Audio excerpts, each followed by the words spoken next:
Wisdom, knowledge আর common sense দুইটা যখন একসাথে হয় এটা উইজডম হয়ে রিফ্লেক্ট করে। আই রিপিট, জ্ঞান এবং আকল, নলেজ আর কমন সেন্স দুইটা যখন একসাথে হয় ওটা হয়ে যায় উইজডম বা প্রজ্ঞা। কখন কোথায় বলতে হয়, কেমন ভাবে বলতে হয়, কি করে বলতে হয়, কখন কি করতে হয়, কতটুকু করতে হয়, কোথায় যে থামতে হয়, এটা জানার নাম হচ্ছে হিকমা। আর হিকমা হচ্ছে সবচাইতে কল্যাণকর রিস্ক। সম্মানিত সুধী, এটা হচ্ছে আমার introductory discussion. The concept of রিস্কের ব্যাপারে এখন মোটামুটি আমাদের একটা আইডিয়া ক্লিয়ার হয়েছে না? রিস্ক কি, কত ধরনের হতে পারে, রিস্কের সবচেয়ে নিম্ন স্তর কি, সর্বোচ্চ স্তর কি, সবচেয়ে প্রশস্ত স্তর কোনটা, সর্বশ্রেষ্ঠ স্তর কোনটা, সবচেয়ে কল্যাণকর স্তর কোনটা। এ পর্যায়ে আমরা জানবো যে এই রিজিকের বন্দোবস্ত কে করেন। কে করেন বলেন তো দেখি? এই রিজিকের বন্দোবস্ত একচ্ছত্রভাবে আল্লাহ তাআলা এটা নিয়ন্ত্রণ করেন। তিনি রিজিকের মহাব্যবস্থাপক। যে আয়াত দিয়ে আমি শুরু করেছি প্রিয় ভাই এবং বোনেরা, ওমা মিন দাব্বাতিন ফিল আরদি ইল্লা আলাল্লাহি রিজকুহা ওয়া ইয়ালামু মুস্তাকাররাহা ওয়া মুস্তাওদাআহা কুল্লুম ফি কিতাবিম মুবিন। ভূপৃষ্ঠে বিচরণশীল যত প্রাণী আছে এই সবগুলো প্রাণীর রিজিকের ব্যবস্থাপনা আল্লাহ তাআলা নিজ কুদরতে করেন এবং এই প্রত্যেকটা প্রাণীর স্থায়ী অস্থায়ী নিবাস সম্পর্কে, অবস্থান সম্পর্কে তিনি জানেন। এখানে যদিও ফিল আরদি বলা হয়েছে, বস্তুত জলে, স্থলে, বায়ুমণ্ডলে যত লিভিং ক্রিয়েচার আছে সব লিভিং ক্রিয়েচারের রিজিকের বন্দোবস্ত করেন কে? এজন্য তিনি হচ্ছেন রাজ্জাক। তিনি ওনার একটা নাম দিয়েছেন যে আমি হচ্ছি আর রাজ্জাক, ইন্নাল্লাহা হুয়ার রাজ্জাকু যুল কুওয়াতিল মাতিন। নিশ্চয় আল্লাহ তাআলা তিনি হচ্ছেন আর রাজ্জাক, তিনি রিজিকের ব্যবস্থাপক। যে কেউ রাজ্জাক হতে পারে না, চাইলে রাজ্জাক হওয়া যায় না। রাজ্জাক একজন, তিনি কে? আল্লাহ। রিজিকের রেসপন্সিবিলিটি আল্লাহ, রিজিক নিয়ে চিন্তা আল্লাহর। তো আল্লাহর চিন্তা আমি করলে হবে? বলেন, যেটার দায়িত্ব আল্লাহ, যে রেসপন্সিবিলিটি আল্লাহর, ওই রেসপন্সিবিলিটি আমি নিলে হবে? হবে না। তাহলে আল্লাহ তাআলা নিজেকে আর রাজ্জাক বলে কোরআনে আমাদের সামনে উপস্থাপন করেছেন। রাজ্জাকের তিনটা বৈশিষ্ট্য আছে, যেই সত্তার মধ্যে তিনটা বৈশিষ্ট্য খুঁজে পাওয়া যায় তিনি হচ্ছেন আর রাজ্জাক, দ্য প্রোভাইডার, দ্য সাস্টেইনার। আর রাজ্জাক কোন সেই তিন গুণ? এক নম্বর গুণ হচ্ছে নো ডেফিসিয়েন্সি, তার কোনো অভাব থাকবে না। হু continuously provide sustenance to his creatures, যে লাগাতার, নিয়মিত, প্রতিনিয়ত তার সৃষ্টিকে রিজিক দেন এবং গোটা বিশ্বকে রিজিক সরবরাহ করতে যে তার ধনভাণ্ডারের 1 ইঞ্চিও কমে না। সুবহানাল্লাহ বিহামদি। এই যে সাইয়েদনা আদম আলাইহিস সালাম থেকে শুরু করে আপ আনটিল নাও গোটা বিশ্বের সবগুলো মানুষকে, জিন জাতিকে, পক্ষীকুল, সাগরের অতল গহ্বরে দ্য ব্লু ওয়েল, নীল তিমিগুলোকে, বিশাল মাছগুলোকে, এই সব কিছুকে যে আল্লাহ তাআলা রিজিক সরবরাহ করছেন, আল্লাহর যে ধনভাণ্ডার একটু কমে আসার কথা না এতদিনে? কি বলেন? এত হাজার হাজার বছর রিজিক দেওয়ার পরও তার ধনভাণ্ডার কমে নাই না। আল্লাহ বলে তোমাদের যার যা লাগবে, যার যা চাহিদা, যার যেটা দরকার সবও যদি দিয়ে দেয় আমি আল্লাহর ধনভাণ্ডারের 1 ইঞ্চিও কমবে না। আর Razzak যুল কুওয়াতিল মাতিন, the provider, the sustainer. তাহলে রাজ্জাক হতে হলে ওই সত্তার তিনটা গুণ লাগে। এক হচ্ছে নো ডেফিসিয়েন্সি, তার কোনো ঘাটতি থাকতে পারবে না। 2 নম্বর কোয়ালিটি হচ্ছে নেভার ফরগেটফুল, তিনি ভুলতে পারবেন না। Who never forget the needs of his creation, তার সৃষ্টির কোথায়, কার, কখন, কোনটা লাগে এটা ভুলে গেলে চলবে না। ধরেন তিনি নর্থ আমেরিকাতে, এখানে কানাডায় যারা আছে, আমেরিকাতে যারা আছে তাদেরকে রিজিক দিচ্ছে। ওদিকে সাউথ আমেরিকাতে, ব্রাজিলে, আর্জেন্টিনার জঙ্গলে কিছু জনগোষ্ঠী রয়ে গেছে, এদের কথা আল্লাহ ভুলে গেছে। তারা বেঁচে থাকতে পারবে? আফ্রিকার জঙ্গলে যারা আছে তাদেরকেও যে রিজিক দিতে হবে, যখন যেটা লাগে সরবরাহ করতে হবে, এটা যদি আল্লাহ ভুলে যায় তোরা বাঁচবে? বলেন। তাহলে যিনি আর রাজ্জাক তিনি হচ্ছেন নেভার ফরগেটফুল, কখনো তার সৃষ্টির কখন কি লাগে এটা কখনো তিনি ভুলতে পারবেন না। আল্লাহ তাআলা ভুলেন না, তিনি ভুলেন না, তিনি সব খেয়াল রাখেন। যখন যার যেটা যতটুকু দরকার তখন তাকে ততটুকু যিনি দেন তার নাম হচ্ছে রাজ্জাক।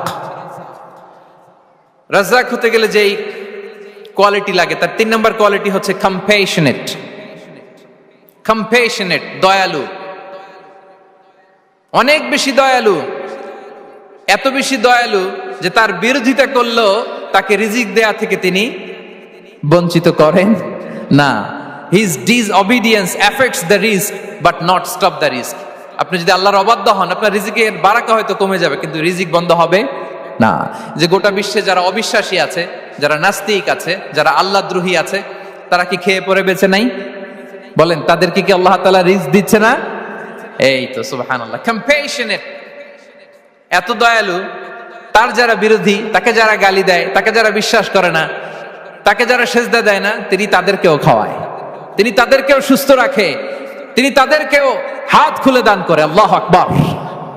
আর রাজ্জাক, ইন্নাল্লাহা হুয়া রাজ্জাকু যুল কুওয়াতিল মাতিন। তাহলে এই তিনটা গুণ থাকতে হবে রাজ্জাক হতে হলে: no deficiency, never forgetful, compassionate. এবং আল্লাহ তাআলা বলছেন, আম্মান হাযাল্লাযী ইয়ারযুকুকুম ইন আমসাকা রিজকাহ বাল লাজ্জু ফি উতুমি ওয়া নুফুর। সূরাতুল মুলক আল্লাহ বলেছেন যে তিনি যদি রিজক বন্ধ করে দেয়, তাহলে এই রিজক তোমাদেরকে কে দিবে? আছে কেউ দেয়ার? সূরা মুলকের শেষ আয়াতে আল্লাহ বলেছেন যে তোমরা যে সুমিষ্ট পানি খেয়ে বেঁচে আছো, এটা যদি একেবারে জমিনের অতল গহ্বরে আমি নিয়ে যাই, কে এনে দিবে তোমাদেরকে পানি? কে এনে দিবে সুমিষ্ট পানি? এজন্য বিষ্ণু ঈসা ইসলাম পানি খেয়েই তিনি পড়তেন, আলহামদুলিল্লাহিল্লাযী জাআলা হাযাল মাআ আযবান ফুরাতান বিরাহমাতিহি ওয়া লাম ইয়াজআলহু মিলহান উজাজান লিযুনুবিনা। পানি খেয়েই তিনি বলতেন প্রশংসা আল্লাহর, যে আল্লাহ তার অসীম দয়ায় এই পানিকে সুমিষ্ট করেছেন, আমাদের পাপের কারণে এই পানিকে তিনি লবণাক্ত করে দেন নাই। সুবহানাল্লাহ। ইন্নাল্লাহা হুয়া রাজ্জাকু যুল কুওয়াতিল মাতিন। তিনি হচ্ছেন রাজ্জাক। এজন্য সম্মানিত ভাইরা, রিজিক নিয়ে আজকে থেকে টেনশন বন্ধ করে দিতে হবে। আমাদের কাজ হচ্ছে চেষ্টা করে যাওয়া, প্রাণান্তকর প্রচেষ্টা করা, আমাদের রোলটা আমরা প্লে করব, কিন্তু রিজিকের ফয়সালা করবে একজন, তিনি কে? ইন্নাল্লাহা হুয়া রাজ্জাকু যুল কুওয়াতিল মাতিন। এটা নিয়ে চিন্তিত হওয়ার কিছু নাই প্রিয় ভাই এবং বোনেরা। আমরা আমাদের মায়ের পেটে থাকতেই এটা ফিক্স হয়ে গিয়েছে। আমরা যখন মায়ের পেটে ছিলাম, ইন্না আহাদাকুম ইজমাউ খালকুহু ফি বাতনি উম্মিহি 40 ইয়াওমান সুম্মা ইয়াকুনু আলাকাতান মিসলা যালিক সুম্মা ইয়াকুনু মুদগাতান মিসলা যালিক। আমরা যখন মায়ের পেটে ছিলাম 40 দিনে আমরা নুতফা স্টেজে ছিলাম, 40 দিন আমরা আলাকা স্টেজে ছিলাম। আমার মায়ের জরায়ুর দেয়ালে আমি লেপ্টে ছিলাম। 40 দিন আমরা ছিলাম এ ভেরি লিটল ফ্ল্যাশ, একটা ছোট্ট গোশতের টুকরা। এরপর আল্লাহ তাআলা ফায়ুরসালু ইলাইহিল মালাক, মায়ের পেটে একজন ফেরেশতা পাঠালেন। ফায়ানফুখু ফিহির রূহ, he breathed into him the spirit, তিনি রূহের ফুৎকার দিলেন। ওয়া ইউমারু বিআরবা'i কালিমাত, 4টা জিনিস তখন লিখে দেয়া হলো। বিকাতবি রিজকিহি ওয়া আজালিহি ওয়া আমালিহি ওয়া শাকিয়ুন আও সাঈদ, তার রিজিক কি হবে লিখে দেয়া হয়েছে মায়ের পেটে যখন ছিলাম। আপনারা তো এখন চিন্তা করতেছেন, চিন্তিত, কিন্তু মায়ের পেটে থাকতে আল্লাহ তাআলা এই রিজিককে ফিক্স করে দিয়েছেন। সুবহানাল্লাহি বিহামদি। এবং যে রিজিক আমি আমার মায়ের পেটে থাকতেই আল্লাহ তাআলা লিখে দিয়েছেন, সেই রিজিক ভোগ না করে আমি কোনোদিন মরবো না। বিষ্ণু ইসলাম আমাদেরকে জানিয়েছেন, তোমার জন্য যে রিজিকের বন্দোবস্ত, যেই অ্যালটমেন্ট আছে, সেটা ভোগ না করে, উপভোগ না করে তুমি মরবে না। এবং সেটা আপনি উপভোগ করবেন, আপনার কাছেই আসবে। ধরুন আপনারা যে ফল আমেরিকাতে খান, এটা কি আমেরিকায় চাষ হয় ফল, নাকি কানাডা মেক্সিকো থেকে আসে? কোত্থেকে আসে? কোত্থেকে? এখানেই হয়, আবার বাইরে থেকেও আসে। Okay fine. লেটস সে আপনি যেই অ্যাপেলটা দিয়ে আজকে ব্রেকফাস্ট করলেন, যে অ্যাপেলটা আপনি খেলেন, এটা মেক্সিকো থেকে এসেছে। ওই অ্যাপেলটা যখন কুড়ি অবস্থায় ছিল, মুকুল অবস্থায় ছিল, তখনই ওটার মধ্যে আপনার নাম লেখা। এর মধ্যে কত পাখি এসে ওই গাছে বসেছে, কত মুকুল নষ্ট করেছে, ওইটা নষ্ট করে নাই, কারণ ওইটা আপনি খাবেন। ওইটা পুষ্ট হয়ে সুন্দর একটা ফল হয়ে ইম্পোর্টেড হয়ে এটা আমেরিকাতে আসলো, আমেরিকার বাজারে। অনেক মানুষ ওই ফলটা সুপার মার্কেটে যে ধরে চড়ে নেড়ে আবার রেখে দিয়ে চলে গেছে, নেয় নেই। ওইটা সে খাবে না, কারণ ওইটা আপনার রিজিকে লেখা। ওই ফল আপনি নিয়ে আসলেন, বাসায় অনেকে অ্যাপেল খাচ্ছে, কিন্তু ওই অ্যাপেলটা খাবে না, কারণ এটা কে খাবে? সুবহানাল্লাহ পড়তে পারলেন না মজা করে? আল্লাহু আকবার। আপনার জন্য যে রিজিক নির্ধারিত এটা আপনিই খাবেন। এর মধ্যে আপনি মরে যেতে পারতেন, বাসা থেকে অন্য কোথাও চলে যেতে পারতেন, কিন্তু না, মরবেনও না, অন্য কোথাও যাবেনও না ওইটা খাওয়ার আগে। This is the essence of risk, this is the essence of provision, sustenance. ইন্নাল্লাহা হুয়া রাজ্জাকু যুল কুওয়াতিল মাতিন।